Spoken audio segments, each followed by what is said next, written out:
রাজামশাইয়ের দেওয়া সব কাজগুলো রাজকুমার দায়িত্ব সহকারে পালন করছে। এখন আর ইচ্ছা করলেই সে যখন তখন হারমিওনের সাথে দেখা করতে পারে না।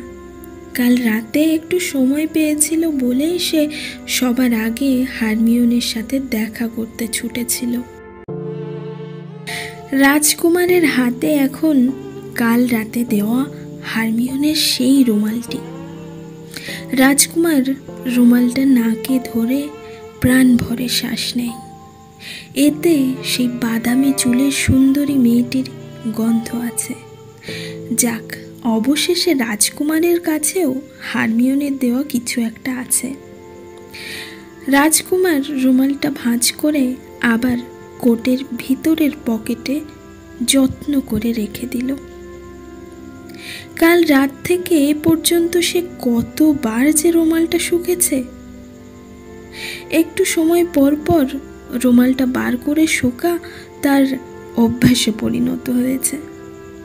তার এই অদ্ভুত আচরণ রাজকুমারের ব্যক্তিগত খাদেম লিও অনেকবার লক্ষ্য করেছে। সে কৌতূহল না রাখতে পেরে প্রশ্নটি করেই ফেলল। রাজকুমার, এই রুমাল বুঝি আপনাকে ওই হারমিওন নামের মেয়েটি দিয়েছে? রাজকুমারের হঠাৎ যেন জ্ঞান ফিরল। লিও যে সবসময় তার পাশেই দাঁড়িয়ে রয়েছে সে কথা খেয়ালই নেই তার।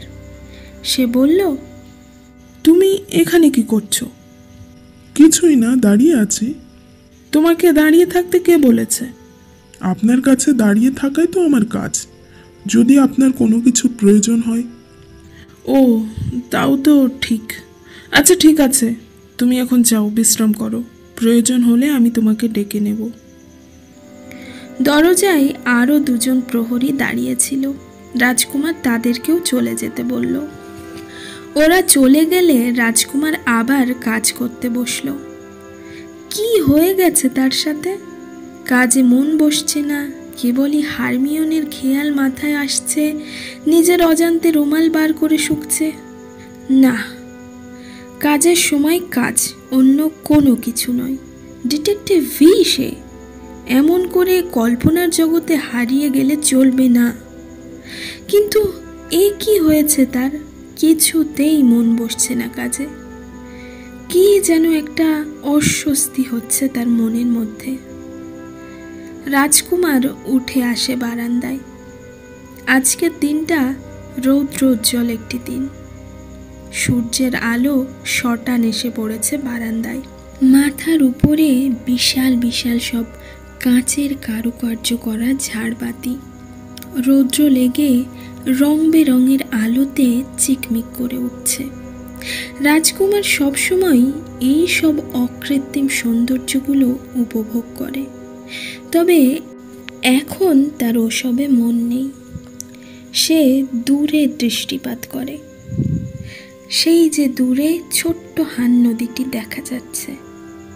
রাজপ্রাসাদের উঁচু ভবন থেকে দূর দূরান্ত পর্যন্ত দেখতে পাওয়া যায়। বলতে গেলে পুরো রাজধানীর দৃশ্য এই রাজপ্রাসাদ থেকে দেখা যায়। রাজামশাই প্রায় দূরবীন লাগিয়ে রাজধানীকে পর্যবেক্ষণ করেন। আজকাল রাজকুমারও একটা দূরবীনের ব্যবস্থা করেছেন। এখন তিনি দূরবীনটা চোখে লাগিয়ে দেখার চেষ্টা করে। ওই যে সেই হান নদী। কাল রাতে এখানেই সে হারমিওনের সাথে দেখা করেছিল। হারমিওন কি এখনো আছে এখানে? না, নেই। কে যেন হেঁটে যায়, চেনা চেনা মনে হচ্ছে। আরে, এটা তো গানের রাজা ইয়ঙ্গি। গান গাইছে বোধহয়, তবে এখান থেকে শোনা সম্ভব নয়। পরবর্তীতে এমন কোনো যন্ত্র আবিষ্কার করা সম্ভব হবে যা দিয়ে দূরের শব্দও শোনা যাবে? কে জানে। রাজকুমার আর একটু খুঁটিয়ে দেখলে দেখতে পেত পাশেই একটা গাছের গোড়ায় সোকজিন বসে আছে, মাথায় চিন্তা নিয়ে। যে চিন্তা তাকে রাজকুমার নিজেই দিয়েছে। সে দেখতে পেত তার কারণে আজ কতটা ভারাক্রান্ত হয়ে আছে শৌখিন। রাজকুমার দূরবীন রেখে কাজে ফিরে গেল। অন্যদিকে জিমিন, সামনে তার বিয়ে, তারও কোনো কাজে মন বসছে না, তাই সে তার গুরু নামজুনের কাছে চলে গেল। নামজুন তখন নিজের কক্ষে চারপাশে বই খাতা কলম ছড়িয়ে গুরুত্বপূর্ণ কী সব কাজ করছিল। হিয়ং, অসময়ে এসে বিরক্ত করলাম নাকি? আরে জিমিন, এসো এসো, তোমাকেই খুঁজছিলাম, অনেক দিন তোমাকে দেখি না। আমাকে কেন খুঁজছিলে? আরে বলো কি হে, সামনে তোমার বিয়ে, খোঁজ তো এখন তোমারই হবে। জিমিন ভারী লজ্জা পেয়ে হাসে। পরিস্থিতিটা বদলানোর জন্য বলে, তুমি এখন কি নিয়ে গবেষণা করছিলে? অনেক গুরুত্বপূর্ণ মনে হচ্ছে। সেই রকমই। আমার গবেষণা মানুষের জীবন নিয়ে। মানুষ হলো একটা গাছের মতন। একটা গাছে যেমন অনেকগুলো ডালপালা থাকে, তেমনি মানুষের ব্রেনেও অনেকগুলি ডাল আছে।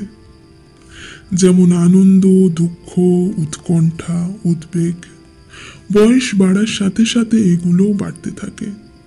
তাই গাছের সুন্দর আকৃতির জন্য কিছু কিছু ডাল কাটার প্রয়োজন হয়।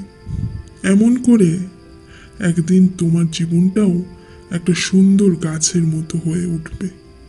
বুঝতে পারলে জিমিন, আমি কি বলেছি?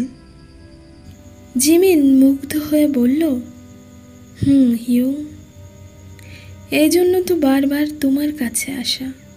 তোমার সাথে কিছুক্ষণ কথা বললেই মন ভালো হয়ে যায়। রাজকন্যার সাথে কেনাকাটার পর হারমিওন যখন বাড়ি ফিরল, তখন বেলা অনেকটা গড়িয়েছে। সে দাদাকে জানালো সামনে রাজকন্যার বিয়ে, তাদের দুজনকেও বিয়ের অনুষ্ঠানে আমন্ত্রণ জানানো হয়েছে।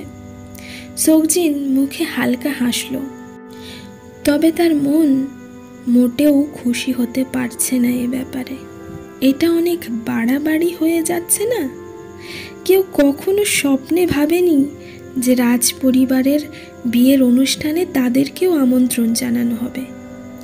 সারাদিন অনেক ঘোরাঘুরি করার পর যখন হারমিওন হাত মুখ ধুতে গেছে, তখনই রাজকুমারের একজন বার্তাবাহক এসে এক টুকরো কাগজ শৌখিনের হাতে দিয়ে চলে গেল। তাতে হারমিওনের উদ্দেশ্যে লেখা আছে, ডিটেকটিভ ভি হওয়ার সময় এসে গেছে মিস গ্রেঞ্জার। পরিস্থিতি ঘোরতর। নিচে লেখা ঠিকানাতে জলদি চলে এসো।